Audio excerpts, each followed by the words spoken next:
कृष्ण कहते हैं, आप जिस चीज के लायक हैं या फिर जितने के लायक हैं उससे कम पर कभी समझौता न करें। यह अभिमान नहीं, आपका स्वाभिमान है। अगर सोने को पैरों में रखा जाए तब भी सोना अपनी कीमत नहीं खोता है। अगर आप काबिल हैं तो अपनी परिस्थितियों पर रोना नहीं है, बल्कि उनसे लड़कर अपनी कीमत दुनिया को दिखानी है। यदि आपको बुरे व्यक्ति और सांप के बीच चयन करना है तो सांप को चुनें, क्योंकि सांप आपको केवल आत्मरक्षा में काटेगा, लेकिन एक दुष्ट व्यक्ति किसी भी कारण और किसी भी समय या हमेशा काटेगा। इस पृथ्वी पर 3 रत्न हैं, अन्न, जल और मीठी जबान।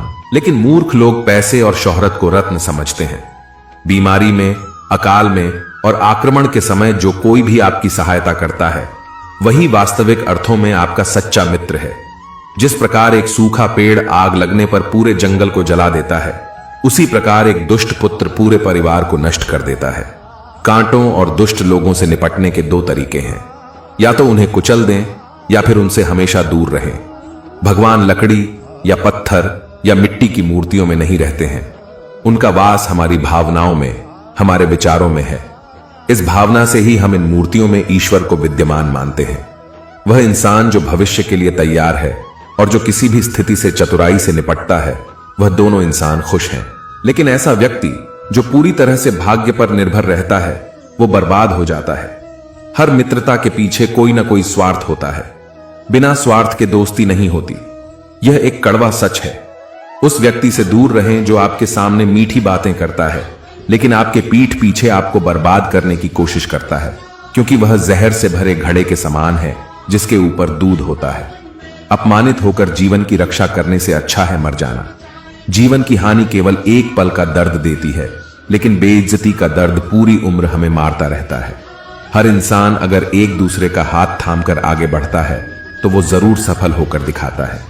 आप भी हमसे जुड़ सकते हैं हमेशा के लिए चैनल को सब्सक्राइब करके अपने जीवन को और ऊंचाइयों पर ले जा सकते हैं। मनुष्य को ऐसे स्थान पर नहीं रहना चाहिए जहां लोग कानून से डरते नहीं हैं, बेशर्म हैं, और जहां चतुर लोग नहीं हैं, जहां लोगों में दया की कमी है। अत्यधिक सुंदरता ने सीता का अपहरण कर लिया, अत्यधिक अभिमान ने रावण को मार डाला और अत्यधिक दान ने राजा बलि को गंभीर संकट में डाल दिया। इसलिए अति किसी भी चीज की बुरी होती है। बहुत ज्यादा से बचना चाहिए।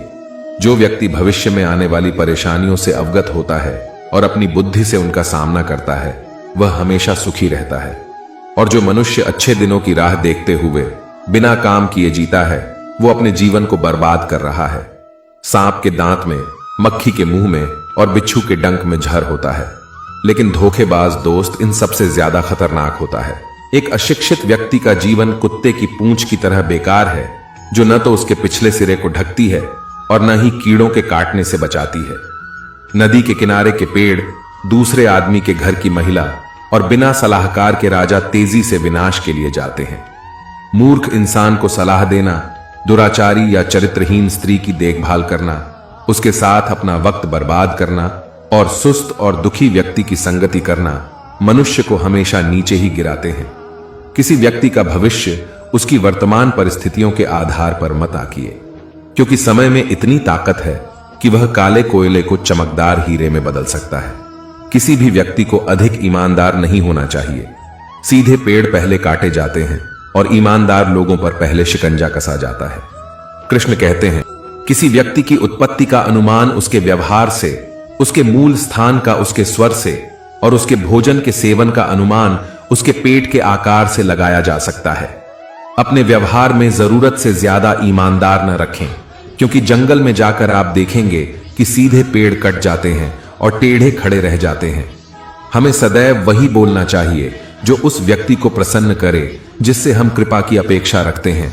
जैसे शिकारी जब हिरण को मारने की इच्छा करता है तो वह मधुर गीत गाता है। एक विद्वान व्यक्ति लोगों द्वारा सम्मानित किया जाता है। एक विद्वान व्यक्ति अपनी विद्या के लिए हर जगह सम्मान पाता है। वास्तव में विद्या का सभी जगह आदर होता है। जो मनुष्य सभी प्राणियों के लिए दया और करुणा रखता है, वह निश्चित रूप से धार्मिक है। उसे अपनी धार्मिकता साबित करने के लिए किसी धार्मिक प्रतीक या चिन्ह की आवश्यकता नहीं है। एक उत्कृष्ट बात जो शेर से सीखी जा सकती है वह यह है कि मनुष्य जो कुछ भी करने का इरादा रखता है उसे पूरे दिल और जोरदार प्रयास के साथ करना चाहिए।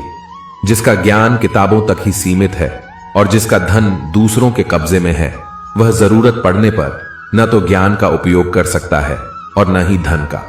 एक लालची व्यक्ति को धन की पेशकश करके उसके सामने एक अभिमानी व्यक्ति को ढंक कर जीता जा सकता है। मूर्ख को विनय से जीता जा सकता है और ज्ञानी को सत्य से ही जीता जा सकता है। उम्मीद है आप कृष्ण की इन बातों को अपने जीवन में जरूर उतारने का प्रयास करेंगे। फिर मिलते हैं कृष्ण के साथ। राधे राधे।